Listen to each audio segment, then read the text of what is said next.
हुन्छ प्रभु भने यीशु मसीह ने कहा, स्वर्ग और पृथ्वी टल जाएगा मगर मेरे मुख से निकले वचन का एक बिंदु भी न टलेगा। विश्वास जिसमें आवाज नहीं, वो विश्वास मरा हुआ विश्वास है। मगर वहीं पे अगर आप परमेश्वर के वचन की घोषणा करने लग जाएं, अपने शरीर के ऊपर परमेश्वर का वचन बोलने लग जाएं, तो जो सालों की बीमारी है वो उखड़ने लग जाएगी प्रभु यीशु मसीह के नाम में। थोड़ा देरी हो सकती है मगर हार नहीं हो सकती। अगर लिखा है तो 100% पूरा होगा। ये कोई मनुष्य का वचन नहीं, यो कुनै मानिसको वचन ये होइन, परमेश्वर का जीवित वचन यो है। परमेश्वरको जिउँदो वचन हो। और आपको उस वचन में अडिग खड़े हो जाना यो है वचनमा तपाईँ स्थिर हुनुपर्छ। और उस वचन की घोषणा करनी यो शुरू करनी वचनलाई है। घोषणा गर्न सुरु गर्नुहोस्।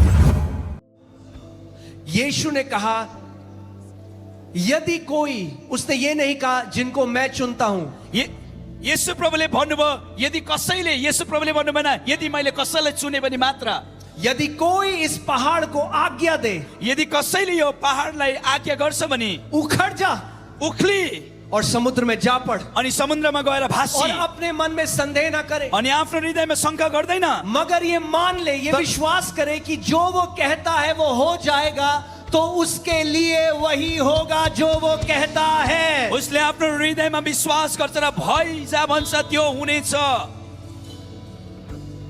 आमेन। मैं हालेलुया। आपको विश्वास का एक सिद्धांत सिखाने के लिए आया हूं म तपाईहरुलाई यहाँ एउटा विश्वासको सिद्धान्तलाई सिकाउनको निम्ति आएको छु कि आप गिड़गिड़ाओ ना, तपाई परमेश्वरको अगाडि आएर भिक्नु माग्नुहोस्, आप अपने अधिकार को समझ जाओ। तपाईले प्राप्त गर्नुभएको अधिकारलाई बुझ्नुहोस्। ये अधिकार केवल पास्टर्स के लिए नहीं है, यो अधिकार केवल पास्टरको लागि होइन, ये अधिकार केवल कुछ गिने चुने परमेश्वर के दासों के लिए नहीं है, यो अधिकार केही चुनिएको प्रभुको दासहरूको लागि मात्र हुन ये सक्दैन। अधिकार परमेश्वर के हर एक बेटे और बेटी के लिए है। यो अधिकार हरेक परमेश्वरको छोरा छोरीको लागि हो। मगर अधिकार जब तक इस्तेमाल न किया जाए, वो अधिकार का कोई फायदा नहीं है। तर जबसम्म परमेश्वरले दिनुभएको अधिकारलाई हामी प्रयोग गर्दैन, त्यो अधिकारले कामै गर्दैन। आपको अधिकार में चलना सीखना पड़ेगा। तपाई त्यो अधिकारमा हिँड्न सिक्नुपर्छ। अभी कुछ महीनों पहले हम लोग फिलीपींस में थे केही समय अगाडि हामी फिलिपिन्समा थियौं और वहां पे मैं पास्टर को मिला और उनकी वाइफ को मिला, और उनकी जो पत्नी है उन्हें कैंसर हो गया। हामीले त्यहाँ फिलिपिन्समा पास्टर अनि उहाँको श्रीमतीलाई भेट्यौं। उहाँको श्रीमतीलाई क्यान्सर भएको थियो और डॉक्टर ने कहा कुछ ही समय है आपके पास। अनि डाक्टरले पास्टर नि आमालाई भन्नुभयो तपाईको केही समय मात्रै छ पृथ्वीमा। और एक दिन जब वो अपने बिस्तर में लेटी हुई थी, अब मरने की तैयारी कर रही थी, त्यो पास्टर नि आमा आफ्नो ओछ्यानमा सुतिरहेको थियो, मर्नको निम्ति एकदम तयारी थियो। तो प्रभु यीशु मसीह ने उनसे बात करी और बोला, उठ, अपने बिस्तर से उठ और अपने शरीर को आज्ञा दे, अपने शरीर से बात कर। अनि त्यो पास्टर नि आमाले सुन्नुभयो येशू प्रभुले भन्दै गरेको, उठ ओछ्यानबाट र आफ्नो समस्याको विरुद्धमा बोल्न थाल। क्या आप जानते हैं आपका शरीर भी वॉइस एक्टिवेटेड है? ये पूरा सृष्टि जो ब्रह्मांड है ये वॉइस एक्टिवेटेड है, ये वचनों के द्वारा कार्य करता है। तपाईलाई थाहा छ तपाईको शरीर सबै कुरा परमेश्वरको वचनद्वारा नै काम गर्ने गर्छ। आज कितने लोग हैं जो अपने आप को श्राप देते हैं, कतिजना हामी छौं जसले आफ्नै शरीरलाई हामी श्राप छौं। मगर वहीं पे अगर आप परमेश्वर के वचन की घोषणा करने लग जाएं, अपने शरीर के ऊपर परमेश्वर का वचन बोलने लग जाएं, तो जो सालों की बीमारी है वो उखड़ने लग जाएगी प्रभु यीशु मसीह के नाम में। तपाईले आफ्नो शरीरमा आशिष बोल्नु थाल्नुभयो भने वर्षौंदेखिको बिमारी समस्या तपाईको शरीरबाट निस्केर जाने नै छ। अब सिक्किम में आपको एक बहुत इंपॉर्टेंट चीज बताने जा रहा हूं, प्लीज इसको ध्यान से सुनिए। सिक्किममा तपाईलाई एउटा मुख्य कुरा बताउनु गएको छु, ध्यानले सुन्नुहोस्। There is a difference between miracle and healing. त्यहाँनिर आश्चर्य कर्म र चंगाईमा फरक छ। कई बारी जब लोग ऐसी सभाओं में आते हैं वो मिरेकल की उम्मीद करते हैं, मगर अगर उन्हें मिरेकल नहीं मिलता तो वो हीलिंग भी नहीं लेते। फिर कति मानिसहरू जब यस्तो सभामा आउँछ अनि उनीहरूले आश्चर्य कर्मको अपेक्षा गर्छ अनि आश्चर्य कर्म भएको देखेन भने उनीहरूले आफ्नो व्यक्तिगत शरीरमा उले चंगाईलाई पनि लिएर जान सक्दैन। आप हर कोई अगर आप इस सिद्धांत को समझ जाओ, यदि तपाईहरु सबैले यो सिद्धान्तलाई बुझ्नु तो भयो ऐसी कोई बीमारी नहीं जिससे आप बाहर नहीं आ सकते। यस्तो कुनै बिमार छैन जुन बिमारबाट तपाई छुटकारा पाउन सक्नुहुन्छ। थोड़ा समय लग जरूर सकता है, केही समय अवश्य लाग्न सक्ला। मैं हमेशा अपनी कलीसिया को भी ये सिखाता हूं, there can be delay but there is no defeat for the children of God. म मेरो मण्डलीलाई हमेसा भन्ने गर्छु केही ढिलो हुन सक्छ तर त्यहाँ चाहिँ हार चाहिँ हुनु सक्दैन थोड़ा देरी हो सकती है केही ढिलो हुन सक्ला मगर हार नहीं हो सकती. तर हार चाहिँ पक्कै छैन. टीम वो मैं चाहता हूं उस बच्चे की आप टेस्टमनी लगाओ. हमारी कलीसिया में एक माँ है जिसका बच्चा एडमिट था, उसको प्रॉब्लम थी एउटा मण्डलीमा एउटा नानी थियो जसलाई एउटा समस्या थियो और उसकी माँ कलीसिया आई और वचन को सीखने लगी अनि त्यो नानीको आमा मण्डलीमा आएर वचनलाई सिक्न थालिन् और वो लगातार घोषणा करने लगी. डॉक्टर ने कहा छोड़ दे, ये नहीं बचने वाला, क्यों पैसा वेस्ट करिए इस पे. डाक्टरले भने अब तिम्रो नानीमा पैसा खर्च गर्नु छोड किनकि मर्छिन्. अब वेंटिलेटर में, भेन्टिलेटरमा थिइन्, पूरा लंग्स खराब. सबै फोक्स सकिसकेको थियो. डॉक्टर ने कहा और तुम बच्चे कर लो, इसको छोड़ दे, ये नहीं ठीक हो सकता मेडिकल साइंस में. तिमीले अर्को बच्चा बनाऊ तर यो नानीलाई तिमीले त्यागिदेऊ, सकिन्छ तिम्रो पैसा. मगर वो माँ विश्वास का सिद्धांत सीख चुकी थी. वो सीख चुकी थी विश्वास कैसे कार्य करता है. तर त्यो आमाले विश्वासको सिद्धान्तलाई बुझिसक्नु भएको थियो, विश्वासले कसरी काम गर्छ भनेर. वो कलीसिया में आई एक दिन, एक संडे, और उसने मेरे को कहा आप वचन बोलो, मैं उस वचन पे खड़ी हो जाऊंगी. उहाँ मण्डलीमा आउनु पर्यो, पोस्टलजीलाई भन्नुभयो तपाईँ बोल्नुहोस् त्यो वचनमा म खडा हुन्छु. और मैंने एक वचन बोला, उसने उसको पकड़ लिया. अनि उहाँले- जब वो वापस गई उसके बच्चे की मृत्यु हो गई. उहाँले वचन बोल्नुभयो, त्यो वचनलाई पक्रियो र त्यो वचनलाई बोल्यो, उहाँ घरमा जानुभयो, आफ्नो नानी मर्यो. आप उस बच्चे की रिपोर्ट देख सकते हो. 20 मिनट तक वो बच्चा डेड था. वो वचन की घोषणा करती रही. 20 मिनट बाद वो बच्चा जिंदा हो गया. ये मेडिकल वेरीफाइड रिपोर्ट आप देख रहे हो. 20 मिनेटसम्म त्यो बच्चा मरेको थियो तर त्यो आमाले वचनलाई घोषणा गरि नै रहिन् र बच्चा फेरि पुनः जीवित भइन्. जो मनुष्य के लिए असंभव है हमारे यीशु के लिए संभव जे है. कुरा मानिसको लागि असम्भव छ त्यो परमेश्वरको लागि सम्भव छ. वो जीवित परमेश्वर है. उहाँ जिउँदो परमेश्वर हुनुहुन्छ. वो अंधों की आंखें खोलता था, वो अंधों की आंख खोलता है. उहाँले वो खोल्नुहुन्छ. चंगा करने वाला था, उहाँ वो चंगा चंगा गर्नुहुन्थ्यो. करने वाला है. चंगाई गर्नुहुनेछ. मैं आपको गवाहियों पे गवाहियां बता सकता हूं. जो भी गवाहियां हम बताते हैं वो डॉक्टर से वेरीफाइड मेडिकल रिपोर्ट्स के साथ है कि कोई ये ना बोले कि ये लोग बेवकूफ बना रहे हैं. म तपाईलाई गवाही बादमा गवाही बताउन सक्छु. हामीसँग डक्टरबाट एकदमै भेरिफाइड गरेको गवाही छ ताकि कसैले भन्नु नसकोस् कि मान्छेलाई यिनीहरूले झुकाउँदैछ. अब जो मैं आपको सिखाने आया हूं वो ध्यान से सुनना. जे कुरा म तपाईलाई सिकाउँदैछु त्यसलाई एकदमै ध्यानले सुन्नुहोस्.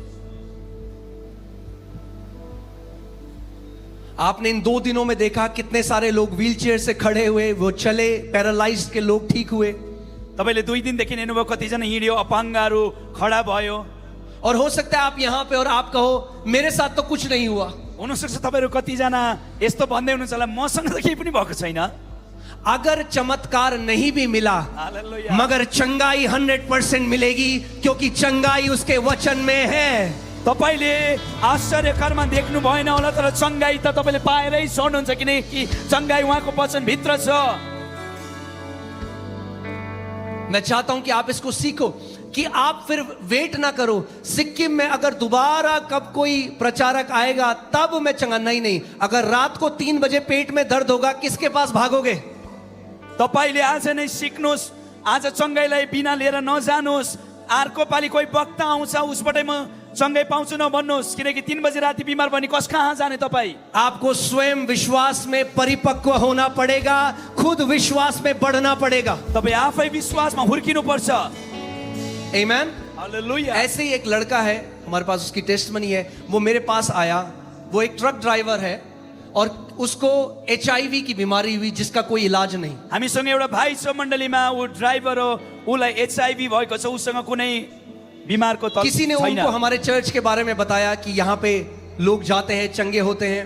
और कसैले- वो कलीसिया में आया और वो फूट के रोने लगा और मुझे कहने लगा अपोस्टल जी मैं मरना नहीं चाहता, मुझे मरने से बचा लो. कसैले एफएलजी चर्चको बारेमा बताएर त्यो व्यक्ति कुदेर आएर भन्यो अपोस्टलजी म मर्नु चाहदिन, मेरे लिए प्रार्थना करो. मेरो लागि प्रार्थना गरिदिनुहोस्. मगर पवित्र आत्मा ने मेरे मन में डाला, मैंने उसको कहा मैं तेरे लिए प्रार्थना नहीं तर करूंगा। पवित्र आत्माले मलाई भन्नुभयो अनि मैले भने म तिम्रो लागि प्रार्थना गर्दिनँ। मैंने कहा क्योंकि तू बहुत सारे पास्टरों के पास चला गया, उन्होंने तेरे लिए प्रार्थना करी मगर तेरे जीवन में कुछ बदलाव नहीं आया। किनकि तिमी धेरै पास्टरकोमा प्रार्थना गर्न गयो, माग्यो, तर एउटै पनि बदलाउ तिमीमा आएन।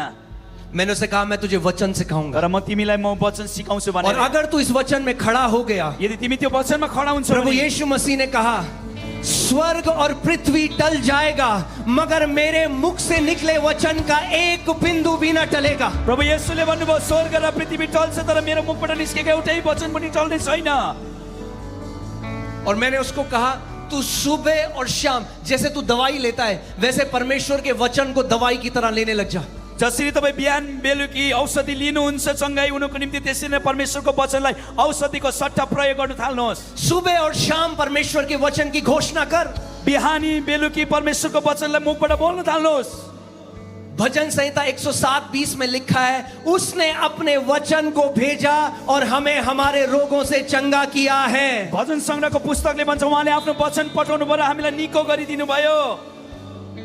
तो वो सुबह और शाम परमेश्वर के वचन की घोषणा करने लगा। र त्यो भाइले बिहानी बेलुकी परमेश्वरको वचन बोल्नु थाले। फिर वो डॉक्टर के पास गया, फेरि त्यो भाइ डाक्टरसँग गए, चेकअप किया। चेकअप गर्यो। आप जानते हैं क्या हुआ? तपाईँलाई थाहा छ के भयो? कुछ भी बदलाव नहीं हुआ। केही पनि परिवर्तन नै आएन। यहां पे कई विश्वासी लोग विश्वास करना छोड़ देते। People give up faith when they don't see something happening quickly. यहाँ कति विश्वासीहरू छ जसले एकपल्ट प्रार्थना गरेर परिवर्तन देखेन भने त्यो विश्वासलाई नै छोडिदिन्छन्। वो मेरे पास आया निराश होके, अनि त्यो भाइ उहाँको पासमा आएर भन्यो एकदम आपने तो चित्त कहा भएर, था कि वचन की घोषणा करो। तपाईँले त भन्नुभएको त्यो वचन बोला। मैंने कहा जब तक तू ये सोचेगा कि मैंने कहा था ये तेरे लिए काम नहीं करेगा, तुझे उस जगह में पहुंचना है जहां पे तू कहे वचन में लिखा है, किसी इंसान के कहने से नहीं, परमेश्वर के जीवित वचन में जो लिखा है मैं उस पे खड़ा हूं।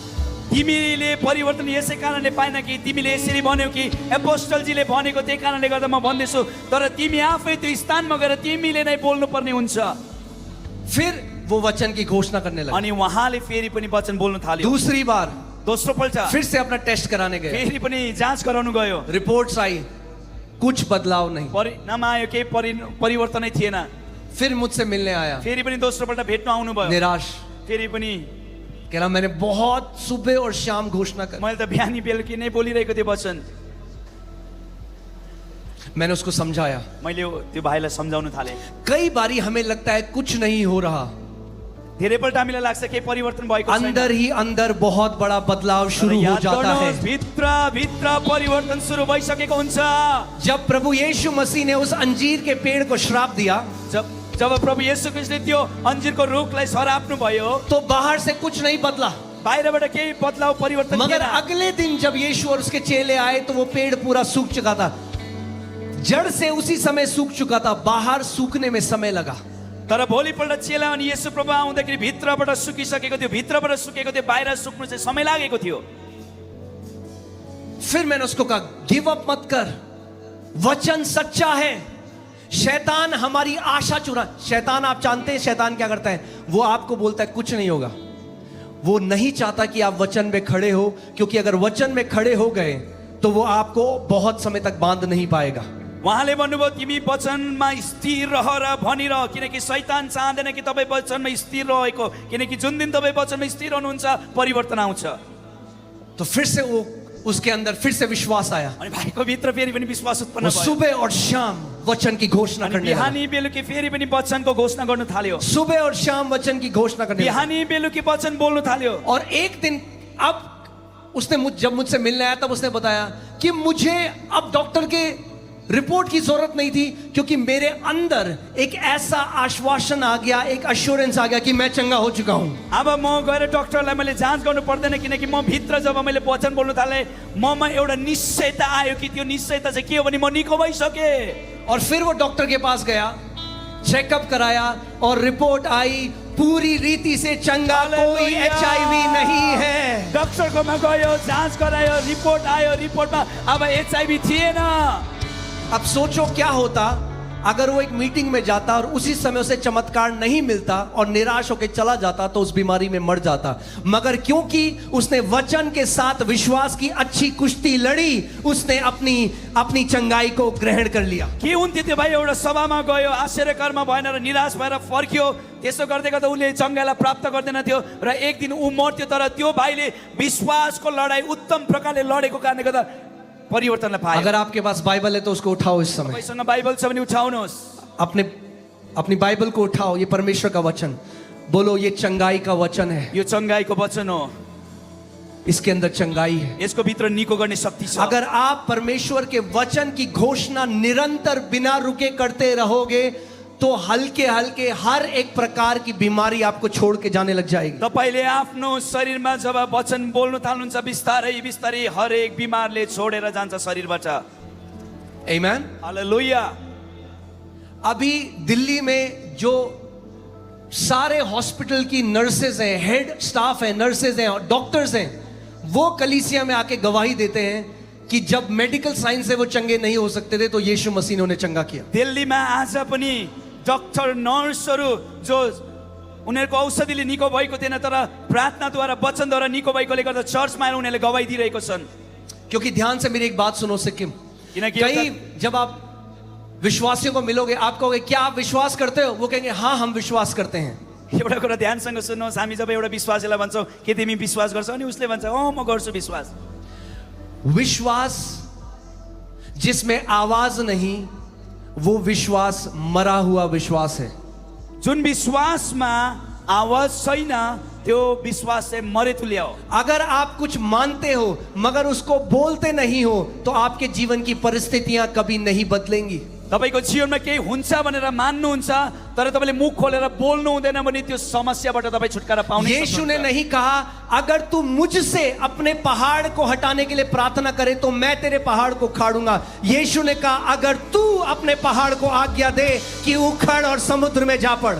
यसु प्रभुले भन्नुभएन कि तिम्रो परिस्थितिलाई म कहाँ लिएर भनेर म त्यो तिम्रो परिस्थितिलाई हटाइदिन्छु, तर यसु प्रभुले भन्नुभयो तिम्रो अगाडि भएको परिस्थितिको विरुद्धमा तिमी बोला, त्यो परिस्थिति तिमीबाट हट्नेछ। आज इस स्टेडियम में परमेश्वर के बेटे बेटियां हम सब मिलकर आज आप सब पहाड़ों को उखाड़ोगे यीशु के नाम में। यो रंगशालामा हामी सबै मिलेर हाम्रो विरुद्धमा भएको परिस्थितिको विरुद्ध बोल्नेछौँ र त्यो परिस्थिति हटेर जानेछ। क्या आप विश्वास करते हो कि यीशु मसीह सच्चा है? के तपाईँ विश्वास गर्नुहुन्छ येशू जिउँदो हुनुहुन्छ? क्या यीशु कभी झूठ बोलता है? के येशूले ढाँट्नुहुन्छ? तो यीशु ने कहा अगर तुम अपने पहाड़ से कहोगे कि उखड़ जा समुद्र में जा पड़ और मन में संदेह नहीं करोगे वरन ये प्रतीति करोगे कि जो कहता हूं मेरे लिए वो हो जाएगा, तो यीशु ने कहा उसके लिए वही होगा जो वो कहता है। येशू प्रभुले भन्नुभयो मनमा शंका गर्दैनौ तर विश्वास गर्छौ र तिम्रो परिस्थितिमाथि बोल्छौ, हुनेछ भनिकिन त्यो हुनेछ। आज इस देश में एक बेदारी है, हमें गवाहियां आती हैं गांव से, शहरों से, डॉक्टरों से, अलग अलग लोगों से जिन्होंने वचन को सुना और अपने कमरे में जाकर वचन की घोषणा करने लगे अपने शरीरों के ऊपर और उनकी रिपोर्ट्स बदलने लग गई। आज जग्गा जग्गामा परमेश्वरको जागृति आउँदैछ अनि त्यो जागृतिबाट सुनिएको वचनहरू उनीहरू घरमा गएर आफ्नो कोठाबाट बोल्न थाले, उनीहरूको जीवनमा छुटकारा आउन थाल्यो अनि त्यो गवाई उहाँले ल्याउन थालेको छ। आपका छुटकारा किसी इंसान के पास नहीं है। तपाईको छुटकारा कुनै व्यक्तिसँग जोडिएको छैन। मैं आपको छुटकारा नहीं दे सकता। म तपाईलाई छुटकारा दिन सक्दिनँ। आपका छुटकारा परमेश्वर के वचन में है। तपाईको जीवनमा छुटकारा चाहिँ उहाँको वचनमा छ। आपकी चंगाई परमेश्वर के वचन में है। तपाईले निको परमेश्वरको वचनद्वारा आपकी बढ़ोतरी परमेश्वर के वचन में है। तपाईको उन्नति परमेश्वरको वचनमा छ। इस वचन का आदर करने लग जाओ। यो वचनलाई तपाईले आदर गर्न सुरु गर्नुहोस्। अभी पास्टर सामर्थ एक गाना गा रहे थे, देखो भागा भागा, देखो भागा भागा, देखो भागा भागा शैतान। पास्टर सामर्थले गीत गाउँदै हुनुहुन्थ्यो, हेर शैतान भाग्यो, हेर शैतान भाग्यो, हेर शैतान भाग्यो, हेर शैतान। राम्रो। हालेलुया। मगर शैतान गाना गा के नहीं भागता। शैतान गीत गाएर भाग्दैन। शैतान कैसे भागता है? शैतान कसरी भाग्छ? जैसे यीशु ने भगाया। कल आपने सीखा जब आप वचन बोलोगे शैतान लिखा है तो शैतान दुम दबा के भाग जाएगा। जसरी प्रभु येशूले भन्नुभयो त्यसरी नै तपाईले भन्नुहुन्छ यस्तो लेखिएको छ शैतानले आफ्नो पुच्छर खुट्टा मुनि हालेर भाग्नेछ। That's the best spiritual warfare. यो चाहिँ अति उत्तम आत्मिकी लडाई हो। चाहे कुछ भी वो आपके जीवन में लेकर आए, जो लिखित वचन है उस पर खड़े हो जाओ अडिग। शैतानले तपाईको विरुद्धमा जस्तै परिस्थिति पनि किन नल्याओस्, केवल तपाई उहाँको वचनमा खडा हुनुहोस्। एक परमेश्वर के दास हैं, अब तो वो प्रभु के पास चले गए, मगर उनकी जब वो जवान थे, जब 21 साल के थे और उनकी जो वाइफ है वो 19 साल की थी, तो उनकी वाइफ को कैंसर हुआ। एकजना प्रभुको दास थियो अनि उहाँको स्त्री श्रीमतीको क्यान्सर भयो श्रीमतीलाई। और वो प्रभु के सामने वो रोए कि प्रभु मैंने अभी सेवकाई शुरू करी और अगर मेरी पत्नी मर गई तो मैं बहुत अकेला हो जाऊंगा। अनि प्रभु मैले त अहिले भर्खर सेवकाई सुरु गरे, मेरो श्रीमती मर्यो त म एक्लै हुन्छु यो सेवकाईमा। और वो डॉक्टर के पास ले गए और उसका कैंसर शरीर में फैलता गया और डॉक्टर ने कहा कुछ ही समय है इसके पास। अनि डाक्टर कहाँ लग्यो र भन्यो, डाक्टरले भन्यो कि शरीरभरि क्यान्सर फैल्यो, अब त केही समय मात्रै छ बाँच्ने। तो उनकी जो बीवी है उन्होंने एक काम किया, उनकी जो धर्म पत्नी है उन्होंने परमेश्वर के वचन में सारी जो चंगाई की प्रतिज्ञाएं हैं वो निकाली। अनि त्यो बहिनीले चंगाईको बारेमा लेखेको प्रतिज्ञाहरू निकाल्न सुरु गरिन्। और दिन में कई बार जैसे दवाई लेते हैं वो परमेश्वर का वचन बोलने लगी। अनि जसरी उहाँले दिनमा औषधि लिनुहुन्थ्यो, औषधिको सट्टामा उहाँले वचनलाई औषधिको रूपमा प्रयोग गर्न थाल्नुभयो। आप जानते हैं परमेश्वर का वचन नीति वचन 4:22 में कहता है कि परमेश्वर का वचन दवाई है हमारे पूरे शरीर के लिए। तपाईलाई थाहा छ हितोपदेशको पुस्तक 4 अध्यायको 24 तिर भन्छ कि परमेश्वरको वचन हाम्रो निम्ति औषधि हो। और इस दवाई में कोई साइड इफेक्ट नहीं है। अनि यो दवाईले तपाईँ अनि मलाई शरीरमा कुनै हानि गर्दैन। और ये दवाई आप जितनी बार चाहो उतनी बार ले सकते हो। अनि यो दवाई तपाईले जति बेला जति पनि लिन सक्नुहुन्छ। और वो सुबह और शाम वो वचन की घोषणा करने लगी। अनि त्यो बहिनीले बिहानी बेलुकी परमेश्वरको वचन बोल्न थालिन्। हर संडे को वो विश्वास करती कि मेरे साथ चमत्कार होगा, मगर उसको चमत्कार नहीं मिला। और इस समय कई लोग जब उन्हें चमत्कार नहीं मिलता वो हार मान जाते हैं, त्यो वो बहिनीले निराश हो जाते हैं। त्यो बहिनीले हरेक आइतबार यो विश्वास गरिन् कि मेरो जीवनमा आश्चर्य कर्म हुन्छ। जब हामी आश्चर्य कर्मलाई आशा गर्छौँ र भएन भने अन्तिममा हामी निराश हुन्छौँ। वो वचन बोलती रही कई बारी। तर पनि त्यो बहिनीले वचनलाई बोल्नु थालिरहिन्। डॉक्टर के पास गई, ब्लड रिपोर्ट कराया और रिपोर्ट आई कैंसर और फैल चुका है। डाक्टर कहाँ गयो, जाँच गर्यो, परिणाम आयो कि क्यान्सर शरीरभरि फैलिन थाल्यो। उन्होंने कहा मैं रुकूंगी नहीं, तर बहिनीले भने म रोक्दिनँ। वचन की घोषणा करती रही। बहिनीले वचन बोली नै रहिन्। डॉक्टर ने कहा था 3 महीने से ज्यादा नहीं बचेगी। डाक्टरले भनेको थियो 3 महिना बढी बाँच्दैन। 3 महीना हो गया, 3 महिना भइसक्यो, 6 महीना हो गया, 6 महिना भइसक्यो, 1 साल हो गया, 1 साल भइसक्यो, मरी नहीं रही, मरी नै। क्योंकि वचन बोल रही है सुबह और शाम। किनकि बिहानी बेलुकी वचन क्योंकि यीशु ने कहा मेरे वचन में जीवन है। किनकि येशूले भन्नुभयो मेरो 1 वचनमा साल जीवन के छ। बाद डॉक्टर के पास गई, 1 सालको बादमा डाक्टर कहाँ गई, रिपोर्ट आई, डॉक्टर ने कहा इतना स्वस्थ खून मैंने अपने जीवन में नहीं देखा, तुझे कोई कैंसर नहीं है, तू पूरी रीति से चंगी है। डाक्टरले भन्यो परिणाम हेरेर यस्तो स्वास्थ्य खून त मैले मेरो जीवन कालमा देखिन, तिमी पूर्ण रूपले निको भइसक्यौ। अब मेरा आप जो परिवार हो सिक्किम में, ध्यान से मेरी बात सुनो। अगर वो एक ऐसी मीटिंग में आई होती और प्रार्थना के बाद अगर कोई बदलाव नहीं होता और वो निराश हो जाती तो वो अपनी बीमारी में मर जाती। मेरो परिवार जो तपाईहरु भेला हुनुहुन्छ यहाँ सिक्किममा, यदि त्यो दिदीले आश्चर्य कर्मलाई विश्वास नगरेको भए त्यो दिदी बिमारमै मर्थिन्। चंगाई वचन में है। निको चाहिँ परमेश्वरको वचन। मैं आज आपको कुछ ऐसा सिखा के जा रहा हूं कि अगर आप रोज उसे अपने जीवन में अप्लाई करने लग गए, रोज अपने जीवन में लागू करने लग गए, परमेश्वर के वचन की घोषणा सुबह और शाम करने लग गए, एक एक करके आप देखोगे आपके शरीर से बीमारियां उखड़ने लग जाएंगी यीशु के नाम में। तपाईलाई आज म एउटा यस्तो कुञ्जी चाबी दिएर जान्छु, त्यो चाबीलाई तपाईले आफ्नो जीवनमा प्रयोग गर्नु भने हरेक परिस्थिति र बिमारबाट तपाईले छुटकारा पाउनुहुनेछ। मैं आपको एक और गवाही सुनाता हूं जो मेरे दिल के बहुत करीब है। म तपाईलाई एउटा गवाही बताउन चाहन्छु जो मेरो हृदयको एकदमै नजिक छ।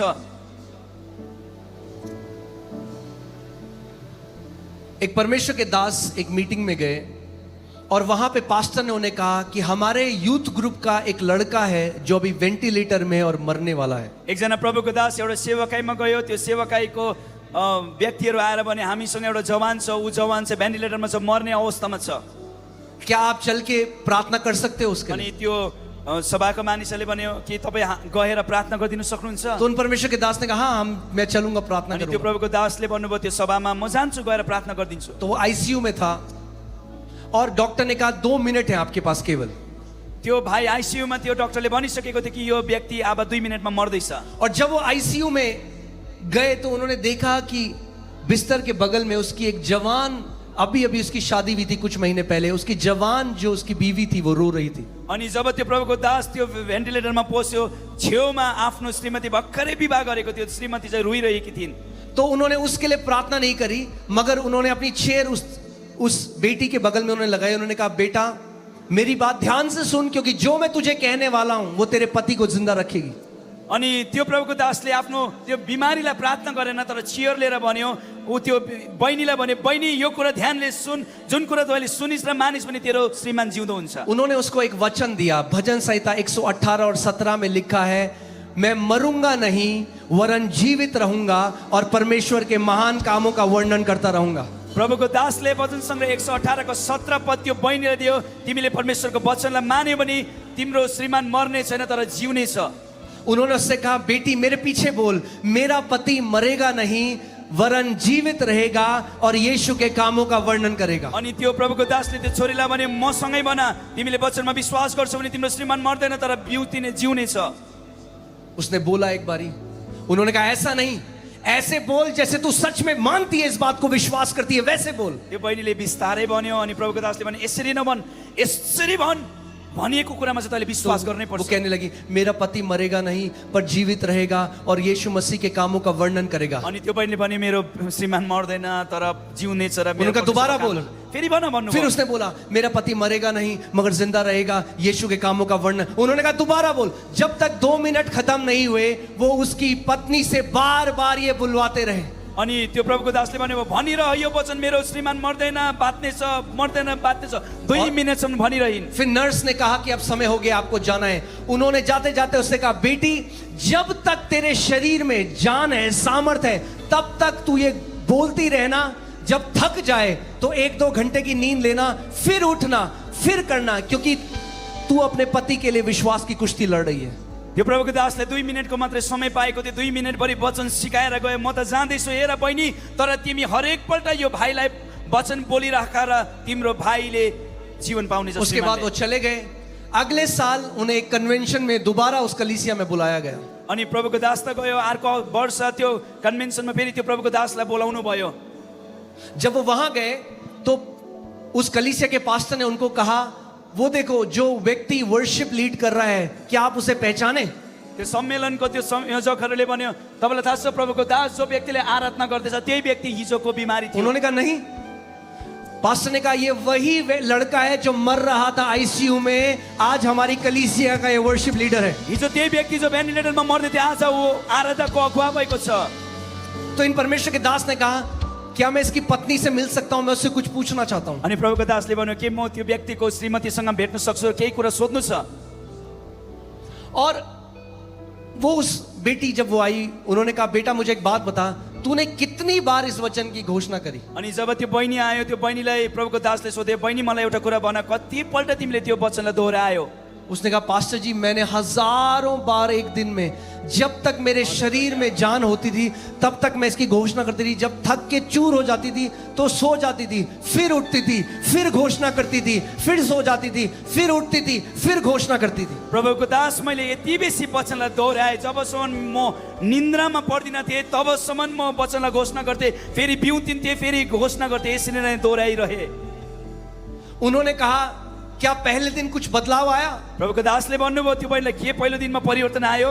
उसने कहा नहीं। बहिनीले भनिन भएन। दूसरे दिन अघिल्लो नहीं। भोलिपल्ट बोला भएन। तीसरे दिन तेस्रो उसकी दिन सांसें सामान्य हो गई, नॉर्मल हो गई। त्यो भाइको सास नॉर्मल भयो। और 7वें दिन वो पूरी रीति से चंगा होके हॉस्पिटल से डिस्चार्ज हो गया। 7 दिनमा त्यो भाइ सम्पूर्ण रीतिले निको भएर हस्पिटलबाट निस्केर घरतिर The गयो। Bible says, hold fast your confession of faith without wavering. परमेश्वरको वचनले भन्छ परमेश्वरको वचनलाई घोषणा गरि नै रहो।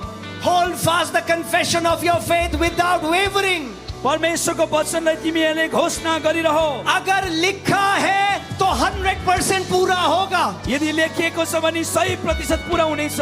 ये कोई मनुष्य का वचन नहीं, यो कुनै मानिसको वचन ये होइन, परमेश्वर का जीवित वचन यो है। परमेश्वरको जिउँदो वचन हो। और आपको उस वचन में अड़िग खड़े हो जाना यो है वचनमा तपाईँ स्थिर हुनुपर्छ। और उस वचन की घोषणा करनी यो शुरू करनी वचनलाई है। घोषणा गर्नु सुरु गर्नुहोस्। और जैसे आप उसकी घोषणा करते रहोगे, परमेश्वर की सामर्थ प्रकट होने लग जाती है। जसरी तपाईँ परमेश्वरको वचनलाई बोल्न थाल्नुहुन्छ, परमेश्वरको शक्ति तपाईँ भित्र काम गर्न थाल्छ। कितने लोग यहाँ पे जानते हैं कि अगर आपने नया जन्म पाया है मसीह में, तो आपके पास एक स्वर्गदूत है? मुझे अपना हाथ दिखाओ। तपाईहरु कतिलाई थाहा छ, यदि तपाईले नयाँ जन्म पाउनु भएको छ भने तपाईको निम्ति एउटा स्वर्गदूत त दिएकै छ। हात उठाउनुहोस्, हात उठाउनुहोस्। कभी आपने सोचा है क्यों दिया परमेश्वर ने आपको स्वर्गदूत? कहिले तपाईले सोच्नु भएको छ तपाईको निम्ति स्वर्गदूत किन दिएको छ? भारत से ज्यादा अनएम्प्लॉयमेंट क्राइसिस परमेश्वर के राज्य में है। जति पनि भारतवर्षमा काम नपाएको बेकारी मानिसहरू छ, त्यो भन्दा बढी स्वर्गदूतहरू छ। जो स्वर्गदूत हैं वो बेरोजगार पड़े हैं, उन्हें पता ही नहीं करना क्या है। स्वर्गदूतहरू यति साह्रो बेरोजगार छ, उनीहरूले दिएको काममा उनीहरूले गरेकै छैन। स्वर्गदूत बोर हो रहे हैं स्वर्गदूतहरू एकदम बोरिङ भइसकेको छ। क्योंकि वचन आपको सीखना पड़ेगा स्वर्गदूतों को कैसे एक्टिवेट कर सकते हैं। वचनद्वारा तपाईले सिक्नुपर्छ कि स्वर्गदूतलाई तपाईले कसरी काम अराउने। कितने लोग चाहते हैं कि स्वर्गदूत, आपके जो स्वर्गदूत है वो काम में लग जाएं? कतिजना चाहनुहुन्छ कि तपाईँलाई दिएको स्वर्गदूतले तपाईँको पक्षमा काम गरोस्। सोचो आप एक रेस्टोरेंट में गए कुछ खाने के लिए, ए याद गर्नुहोस्, मानिलिनुहोस् कि तपाईँ एउटा रेस्टुरेन्टमा जानुभयो केही खानको निम्ति, और वेटर आपके पास आया। अनि वेटर वेटर त्यो तपाईँको छेउमा आयो, और वेटर ने पूछा आप क्या खाएंगे, अनि वेटरले भन्दैछ तिमी के खान्छौ, और आप उसको देख के मुस्कुरा अनि रहे, वेटरलाई हेरेर तपाईँ हाँस्दै हुनुहुन्छ। कह रहे क्या खाएंगे आप, अब वेटरले भन्दैछ भन्नुहोस् न के खानुहुन्छ, और आप चुप हो। अनि तपाईँ यसरी तो क्या वो बस्नु कुछ दे सकता है आपको? अनि के वेटरले तपाईँलाई के दिनु सक्छ? या आप अगर उस वेटर को बोलो मैंने 3 दिन से कुछ नहीं खाया। या त तपाईँले भन्नुहुन्छ मैले 3 दिनदेखि केही खाएको छुइनँ। कई विश्वासी हैं वो अपनी प्रार्थना में रोए जा रहे हैं और गिड़गिड़ा रहे हैं और कह रहे हैं ये नहीं हुआ हमारे साथ, वो नहीं हुआ। परमेश्वर यीशु जब लोगों के पास जाता था और पूछता तू क्या चाहता है मैं तेरे लिए करूं, धेरैपल्ट हामी परमेश्वरको अगाडि गएर रुन्छौँ, कराउँछ प्रभु यो भएन त्यो भएन, तर प्रभु येशूले वचनमा भन्नुभयो म तिम्रो लागि के गरौँ। भजन संहिता 103 उसकी 20वीं आयत में लिखा है स्वर्गदूत केवल परमेश्वर के वचन की ध्वनि को सुनते हैं। भजन सङ्ग्रह 103 को 20 पदमा भनिएको छ स्वर्गदूतले केवल परमेश्वरको वचनको आवाजलाई मात्र सुन्छ। सो अगर आप प्रार्थना करें ओ प्रभु तू कब देगा, प्रभु तू सुनता क्यों नहीं प्रभु, तो स्वर्गदूत आपका बोर हो रहा है। अनि तपाईले परमेश्वरको अगाडि गएर भन्नुहुन्छ प्रभु तपाईँले किन दिनु भएन, किन मगर सुन्नु जैसे भएन? ही आप परमेश्वर के वचन की ध्वनि निकालने लग जाते हो, आप कहते हो लिखा है, आपका स्वर्गदूत काम पे लग जाएगा। जब तपाईँ त्यो आवाज सहितको वचनलाई बोल्न थाल्नुहुन्छ, लेखिएको छ स्वर्गदूतले काम गर्न सुरु गर्छ। मैं आज सिक्किम आपको एक चैलेंज देके जा रहा हूँ। म आज सिक्किम तपाईँलाई एउटा चुनौती दिएर जानु छु। ओके, हुन्छ, चैलेंज, चुनौती। अगर आप रोज परमेश्वर के वचन की घोषणा करने लग जाओ, देखो जो 20 साल में नहीं हुआ अगले 3 महीने में हो रहा है यीशु मसीह के नाम में। हरेक समय तपाईँ परमेश्वरको वचनलाई बोल्न थाल्नु भने जुन कुरा हुनु 20 वर्ष लागेको थियो अबको 3 महीनामा हुनेछ। अपने प्रार्थना करने के तरीकों को बदल दो, भीख मांगना और गिड़गिड़ाना छोड़कर परमेश्वर के वचन की घोषणा करने लग जाओ। परमेश्वरको अगाडि भीख माग्नुहोस्, बन्द गर्नुहोस् र परमेश्वरको वचनलाई बोल्न सुरु गर्नुहोस्। जैसे यीशु ने शैतान को हराया वैसे ही आप भी शैतान को हरा सकते हो, ये बोलकर लिखा है। जसरी येशू प्रभुले शैतानलाई हराउनु भयो त्यसरी नै तपाईले पनि शैतानलाई हराउन सक्नुहुन्छ, यसरी पनि किनकि लेखिएको छ। आप किसी इंसान के पास नहीं आए, आज तपाईँ कुनै व्यक्तिको अगाडि आइरहनु भएको छैन, आप जीवित परमेश्वर के पास आए तपाईँ हो। परमेश्वर जिउँदो हुनुहुन्छ, उहाँको अगाडि आउनु भएको छ। और परमेश्वर का वचन कहता है कि यीशु मसीह बदलता नहीं, वो युग न युग एक सा है। Jesus Christ is the same yesterday today and forever. परमेश्वरको वचनले भन्छ परमेश्वर हिजो आज सदा एक समान हुनुहुन्छ। आमेन। हालेलुया। देखिए यहाँ पे क्या लिखा है, और इसलिए कि हम में वही विश्वास का आत्मा है। त्यसै कारण हामीमा पनि त्यही विश्वासको आत्मा छ। कौन विश्वास का आत्मा? जो आदि में गहरे जल के ऊपर मंडरा रहा था, वही विश्वास का आत्मा। कुन चाहिँ विश्वासको आत्मा? जब सुरुमा पृथ्वी समुद्रको माथि त्यो आत्मा घुमिरहेको थियो, त्यही जो आत्मा। जोशुआ और कैलेब के ऊपर आत्मा था वही विश्वास का आत्मा। जुन आत्मा चाहिँ यहोशू र कालेबमा थियो, त्यही विश्वासको आत्मा। जो दाऊद के ऊपर था जब उसने गोलियत को मारा वही विश्वास का आत्मा। गोलियतलाई मार्ने जुन दाउदमा आत्मा थियो, त्यही आत्मा तपाईँ अनि ममा छ। हम में वही विश्वास का आत्मा है। तपाईँ अनि ममा त्यही विश्वासको आत्मा छ। मेरे पीछे जोर से बोलो, मुझ में वही विश्वास का आत्मा है। भन्नुहोस् कि मसँग त्यही विश्वासको आत्मा छ। हालेलुया। हालेलुया।